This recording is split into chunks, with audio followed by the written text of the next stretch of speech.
在这个风台来升长，台中和平的山区发生着土石流，有28旅客调离的梨山宾馆。另外，南投仁爱乡的武界有4个民众去钓鱼，因为落水溪涨大水，加上水坝来放水，4个人嘛是调咧。可能手机拢无电，对外完全是失去着联络。搜救小组是用行路的行入山来找人。落水溪涨大水，南投仁爱乡的武界地区有4个人伫昨讲要去落水溪的水尾钓鱼，甲出来人讲暗时7点会转去，不过时间一直到4个人拢无出现，亲人赶紧报警。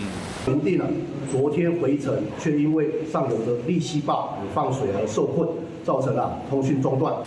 警方表示讲，失联的是一个老爸带2个成年的囡仔，还有一个阿叔，总共4个人。昨下晡，亲人有敲过电话有通，不过信号无好，后来就联络袂到啊。最后传呼出来人的手机的定位点是伫帕拉巴拉杜这个所在。警消已经派4个救援人员组成小队，用行的入去找人，就来看天气状况，申请直升机去救人。这个就是要往山上走啦，那尽量离开那个溪水的地方。就他在想，他们手机可能也都没电了啦。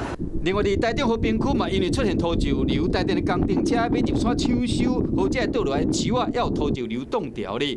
梨山宾馆边的另外道路嘛未通，本来计划要落山的旅客调入宾馆，无度离开。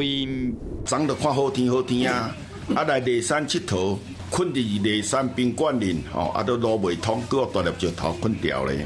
彰化区的24人的旅行团，大部分拢是年岁较大的时代，因伫房间看电视，等道路抢通的好消息。另外，同款调入宾馆内底也有4个散客，包括2个澳洲的游客，拢未当落山。其中有24名是彰化团体的旅行的客人，因为这团的客人年纪都比较大，有些人需要到诊所去拿处方签的药，那警察局跟梨山宾馆同仁都有协助他们。梨山宾馆的人员强调讲，目前的水甲食物拢有够，旅客平安。宾馆这边嘛会继续关心道路抢通的情形，随时替这人客做好安全落山的准备。Hello， 我是蒋欣梅，想要抢先掌握最及时的新闻资讯吗？赶快订阅、按赞、开启小铃铛，锁定华视新闻 YouTube 频道。